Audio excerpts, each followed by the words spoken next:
Well, I guess if I turn this light off, might be helpful. What do y'all say? Ladies and gentlemen, Mac Daddy 1911 May 1 here. Just an update video, but before I begin, today's December 7th. December 7th, 1941, the Japanese attacked the United States Navy and Army Air Corps on the Hawaiian Islands. And of course, that began our direct involvement in World War II.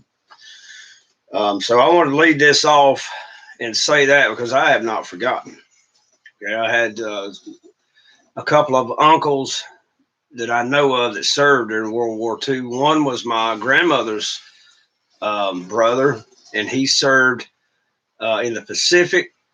And I want to say he was at Iwo Jima, but I'm not going to swear to that.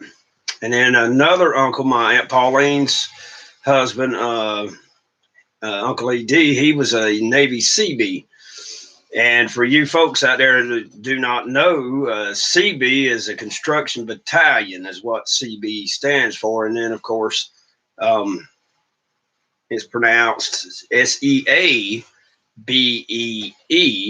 And the logo is, of course, a bee with a hard hat and stuff like that, because they built the runways, demolished obstacles, made fighting positions, buildings, you name it. They did a little bit. John Wayne did a great movie about the CBs, which, you know, sort of hokey, but still it was a good movie. And my uncle E.D. served there. And before he passed away, he was able to, they gave him, I think it was called an honor flight. And the military and the government or someone, I don't remember how it all went, because I was not involved. I didn't know it was going on until it was over with. But they took, at their expense, my Uncle E.D. and Aunt Pauline to Washington, D.C. to participate and to visit the World War II Memorial and so forth. In the very end, his mind was slipping, but that's something he never forgot. Never forgot. So I just wanted to start out and remember the folks that served during World War II, and of course the ones who did not come back, who sacrificed everything for our freedom. But this video is an update. Really, really busy. I got a new job about 2 months ago, and I'm now driving a little straight truck tanker, as well as doing package delivery for a local company, which is not local to where I live at. It's about 40 miles away over in Calhoun. But we deal in every aspect of automotive and aeronautical lubrication and fuel and coolant and hydraulics and everything else. We supply grease, oil, hydraulic fluid, gear lube, you name it. Just you name it. And of course, my primary job, because I have a Class A license with a hazmat and now, well, tanker and now hazmat endorsements, is to deliver fuel, diesel fuel, kerosene, and gasoline. I like it a lot because I'm only working 45 hours a week. The 40-mile drive that I have to get to work is mostly rural, mostly, I mean, there's very little until I get to the city over in Calhoun where it's located. There's very little between here and there that slows you up. You just get over there, set your cruise, and ease on over there. And so it's very quick. Other than a few red lights I have to deal with right there in Calhoun. I mean, it's beautiful. Ha! Beautiful. So my days have got a lot shorter as far as work. You know, I had to take a cut in pay as far as my weekly pay, but my hourly pay actually increased. I went from roughly 17 to 18 an hour to 20. And I'm not looking to get rich. Hell, everything here is paid off just about. I still owe the IRS some money for my trucking days, but I'll get that squared away eventually. But yeah, and I know it's Saturday morning. It's pretty early. but I decided what the hell, I'll get on here and throw up a video just to update you guys. And the cup says Army Mom and proud of it. This is Kimo's cup. I swiped it because it's got the flag. I love it. Okay, let's talk about a few things that has happened since the new job. The new, quote unquote, new rebuilt starter I had put on the Ford back in the spring, I want to say it was. Just one day, just quit. I'm at work, go to get in the truck to go home, and I mean, and that was it. And I thought, how the hell are my batteries dead? So I hooked the damn Peterbilt, the big truck I'm driving, it's a 379 straight truck tank. I hooked it up to it, and it's got a damn 150 amp alternator. That'll fire it right up. It didn't do crap. So I wound up having to take a company vehicle home that night, which I, of course, called and got permission to do so. And the next day, I had a guy sit in the truck and turn the key, and I got in there and tapped the starter, and it would jerk, but it was toast. So I went and got a brand new Napa starter, not a rebuilt starter, a Napa starter. That damn thing will spin right over beautifully. Well, got it fired up after I got the damn new alternator on it, heading home, got to the first light and make my left, and the light changed. Right as I got to it, and I got right on through the light. And as I was making that turn, it acted like it ran out of fuel. And I'm like, damn it, I just filled it up. So I'm, in the back of my mind, I'm thinking somebody stole my damn fuel. So I swung off right into this gas station, and I sat there and tried to crank it. It wouldn't fire back up. And I let it sit for a minute. I got out and I looked, I had a flashlight. I opened the cap on tank one, which is the front tank, looked in it. It's got fuel. Go back to the rear tank, and when I turned it just a little, it started spewing fuel everywhere. And what that was it was sucking fuel out of the front tank and returning it to the rear tank, which is not how it's supposed to be. And I've got my laptop here in the shop. That's the reason the camera sucks so bad, but this is what it looks like. Okay, in the truck, it is oriented like this. Okay, you got two valves here, or inlet and outlet, inlet and outlet, inlet and outlet. Okay, that is awesome. Electrical connector here. It's quick disconnect. Hey man, that shouldn't be too bad. I go down to the Napa lady that sold me the new starter, who knew her business, because they kept trying to get me one with a flat snout and the just barely the gear sticking out of it. And I knew that wouldn't work, but she knew exactly what I needed when I walked in, even named it. And so I figured they knew what they were doing.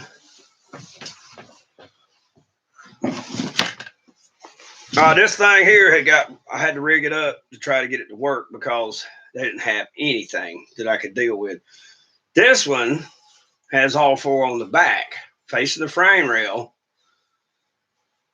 Well, I guess it'd be sort of the frame and the top, and then two at the bottom going to the front.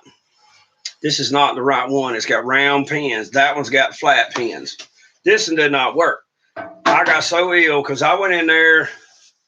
She said that's the only thing available. And I called a couple other places, same thing. So I was like, well, I'll get that and we'll go from there. And I never checked the electrical connector. I rigged it up, got it all hooked up, got everything tight. Went over there to plug the damn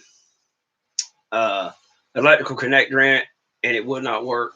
And then I took because this is the middle of the night, I'm trying to do this.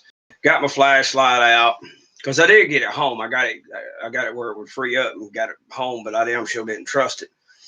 So this is a couple of nights later, I don't even know, but I got home and or I got in there with a flashlight and was looking and saw that this one takes the round pins.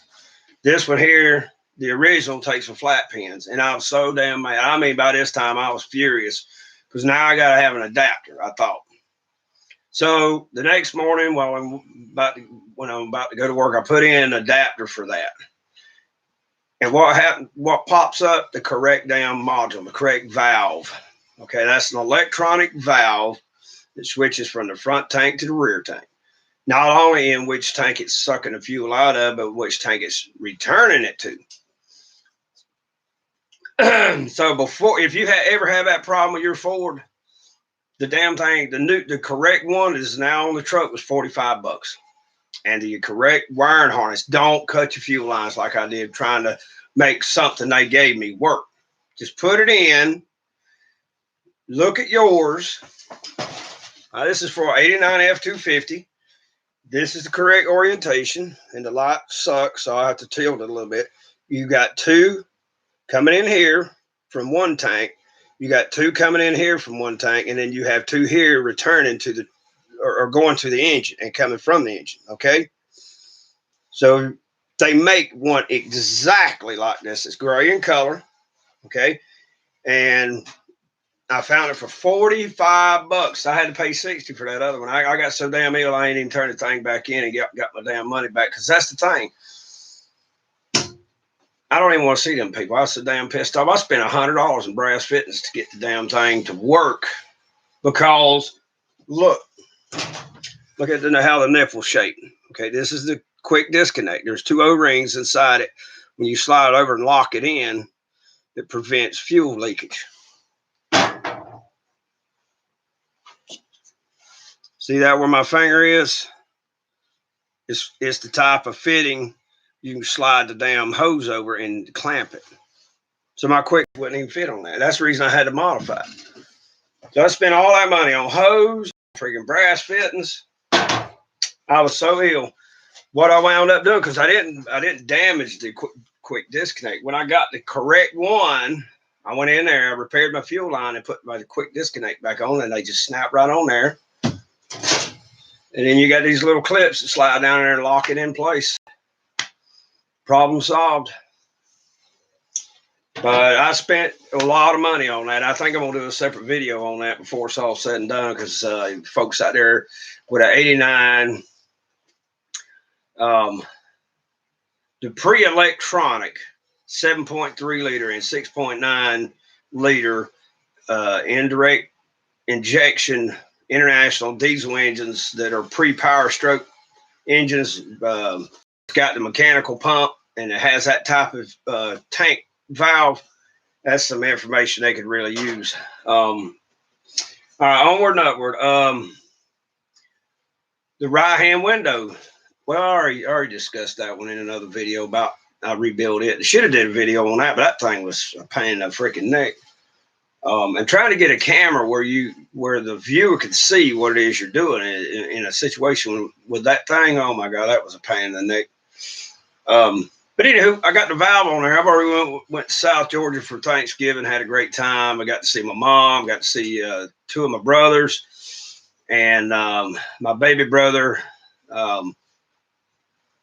One of my baby brothers, Randy, his wife and kids were there, and his baby, who is now year and a half, 2 years old, something like that.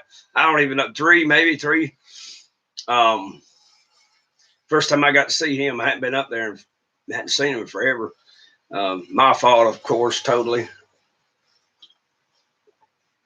But anywho, what else? Oh yeah, tore the shop apart, cleaned it up, got everything squared away. Our washer and dryer inside, the washer quit working correctly. It wouldn't spin out the clothes, and I was tired of messing with the rotten thing. So we bought a new laundry center, which is all one unit. You got the dryer on top, washer on the bottom, and it's freaking huge.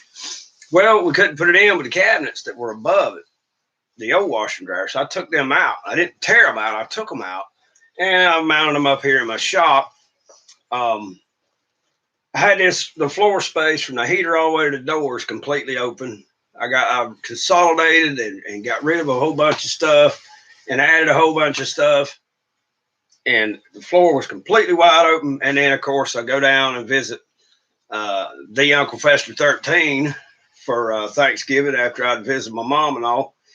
And he gives me this big metal cabinet I got here and this big old freaking fold-up table that's got the big fold-up legs. Let me see. Yeah. Here's a cabinet laying on its side. And here's the fold-up table, which you cannot see. And I've got some plans for both of those. in that deep dark corner over there because I don't have the lights on. Here's the cabinets. So I got new cabinets over here. But yeah, I've been working a lot in my shop. Until the damn time changes, it's beautiful because I got home one day and I was able to cut the grass in the backyard before it got dark. And got all the mowers ready for winter, change oil and all, clean them up, change the air filter or clean the air filters. But yeah, it's been an adventure, let's put it that way. But I've had so much damn time on my hands. If it wasn't dark, man, there's all kinds of stuff I could do. But you know, it's been miserable and cold or rainy or whatever. And when I get home in evenings now, I just hang out with Kim, and that's given us a lot of time. And we're not killing each other anymore because, oh man, when I was still doing that other job, I never saw her, and when I did see her, it was fight.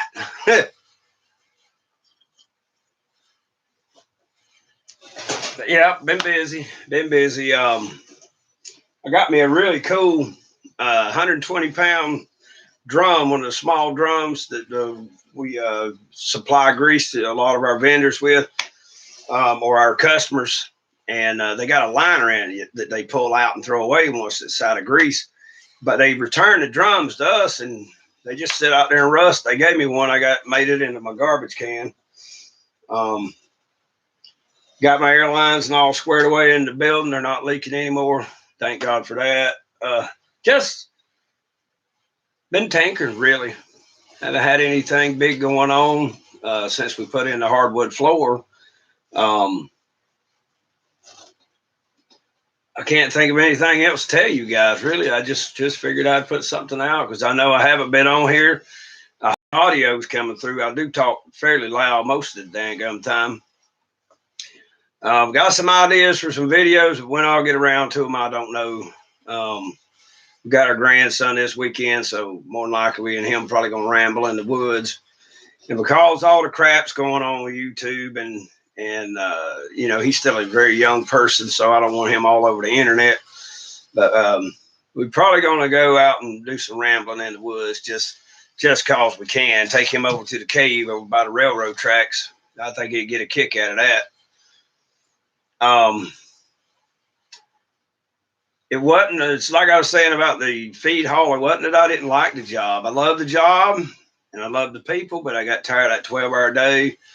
I got tired of the long commute down and back every day. And now I get home, I've got like 4 hours before I really have to go to bed because it's an 8-hour day. It's not 10, it's not 12. I tell you, I'm always cutting up with these guys over there. I said, you guys work half a day and you whining about it. You have no idea. But, and it does. It feels like a half a day because I'm not doing all that extra driving. And I'm not, I mean, 40 miles is only 15 miles shorter than what I was running. But before I had to go to Trine, Somerville, Armucci, and Rome just to get on the 101 to head on into Rockmart. And man, it took forever. And because I'm working 4 hours less a day, shoot, ha! And I'm making pretty good money at it. So, hey, you know, I like it a lot. No, I will not be doing video on the fueling. Not for some time. I'm still in the learning process, still make mistakes, and I don't want to pass on anything that might get somebody hurt. You know what I'm saying?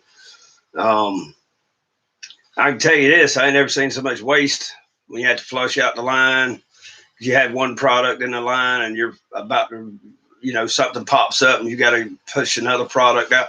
For instance, you cannot put the red dyed diesel for off-road use, such as with tractors and construction equipment and forklifts and stuff like that.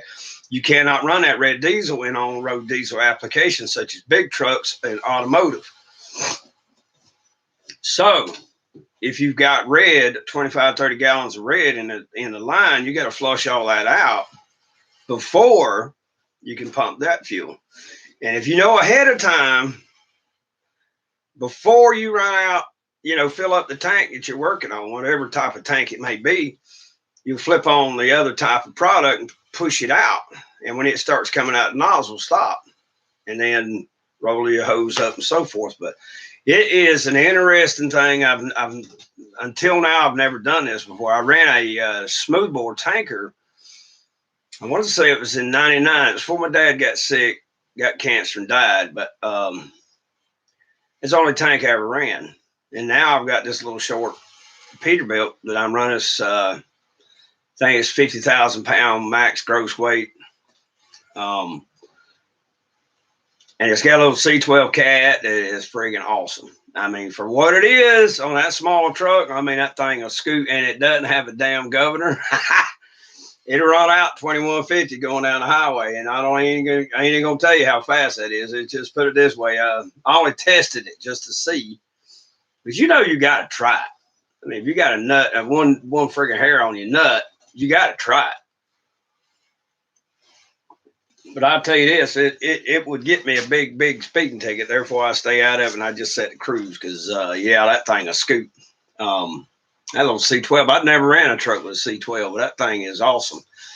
Yeah, it's a 2000 year model, Peterbilt 379 day cab, and it's got a 3 compartment tank that was built in 1981 sitting on it, and it passes all the tests, because before you can go load at the terminal, you have to take it and have it tested for the vacuum seal and leaks and what all ever else before you can go in and do that. But I see I got it showing that 2 people are either watching or came and saw and said, screw you, we're leaving.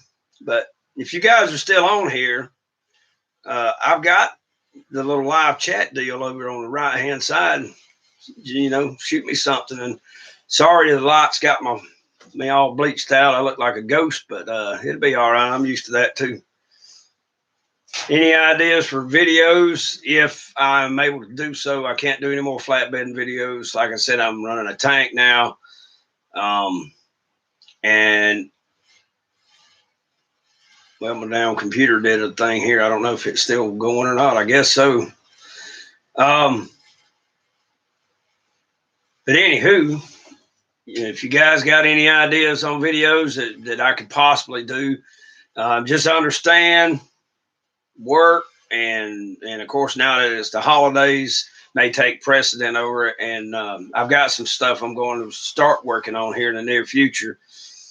But just getting acquainted with the new job, and then I've had all these breakdowns. The Buick is toast. I think the transmission's going out on it.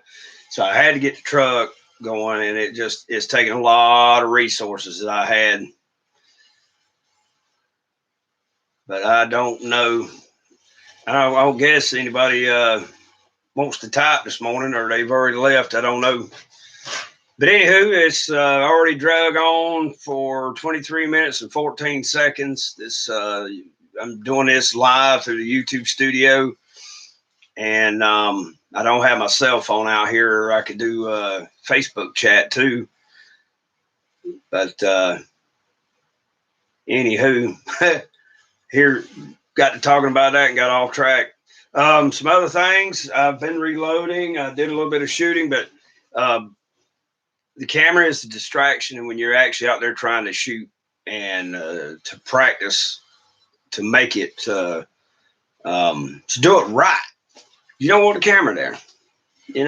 It's like all these reality TV shows. If they're actual reality, the people start acting stupid, doing stuff that they would not normally do because it's going to be shown on TV. I guess that's the way we all are. You put on, you put a mask over who you really are to be in front of the damn camera. But yeah, I really hadn't felt like making videos a whole lot between just being really busy, learning the new job, and just trying to spend some quality time with Camo. Because that's the thing, you drive a damn truck for a living. Most of the jobs require you to work long hours, and you're stressed out all the time because if you miss that load, I mean, it was like if I missed a load during the day, most of the time that would be about a third of my damn pay for the day, and I really got to sucking. This new job is about an hour, so if the customer farts around about unloading the like we got this really big pickup, it's a Ram 550. It's got a big body on it. You know, we haul all kinds of different products, but if there's a delay, it doesn't hurt me. I'm still making about an hour. There's a delay at the yard loading. It's not going to hurt me. I'm making money about an hour. If I go to the terminal to load the tank, there's no big deal. I mean, if there's 3 or 4 tankers in front of me, full tractor trailer tankers, it takes them quite a bit longer to load than it does me. I don't care. I'm making 20 an hour sitting there waiting on those guys to move. Now, does that mean I'm gonna ride the clock? No, I'm gonna work my hind end off. My dad gave me some great advice when I was a young man. I don't pass it on, and that's simple as this: if you give 100% of your time and energy and talent to doing the job, you may not ever be the best at the job, but you will give them your best. You will never have a problem finding a job. Okay, ladies and gentlemen, I do not have a high school diploma, and when I got that big parking ticket, that big speeding ticket years ago, and they parked my ass for 3 years. I didn't lose my CDL, but might as well have. I had a super speeder ticket on there. I still didn't have a problem getting a job. I mean, it wasn't what I wanted, and it sure as hell didn't pay worth a damn, but I didn't have a problem whatsoever getting a job because I do quality work. And I tell them when I get there, day one when they're in the hiring process, how many slackers do you have working here? I'm here to take their damn job. So I'm here to work. And that's the way I like it, because if you're not working, then the day just drags on and on and on. And I just screw that crap. But anywho, I've rambled on enough. Didn't get any questions or anything, but I mean, this is just out of the blue, throw it up here. I will have some new content coming in the future, guys. It's just, I want to get my shop squared away. I've had all the problems with the automobiles and just other things that got in the way. And I've got so many videos up there. If you get bored, go all the way back to the first one and watch the ones I did on the making the dirt cheap holsters. And I may actually add to that video series, because I actually got my hands on some the wax cardboard like they put meat in. Okay, and it's waxed to prevent any of the fluids from the meat to get into the cardboard and it collapse and fall apart. Well, I got my hands on some of it, and that's what I used when I was a kid to make sheaths and holsters. And I had one of those holsters. I duct taped it inside and outside, and then duct taped it together, and the damn thing lasted 20 years. And that one got submerged in a creek more than one damn time, up, water up over my waist. And so I may end up doing a video on that just in that particular series. And that was one of my original series of videos. And I want to say I shot those in either 2010 or 2011. Probably 2010, because I was still in my old house before I moved over here with Kimo. But anywho, thank you very much for watching the one or two folks out there. More to come, but I'm not sure exactly when. But anywho, y'all take care of yourselves. Be good. Mac loves you. We'll catch y'all on a flip-flop. Thank you for watching.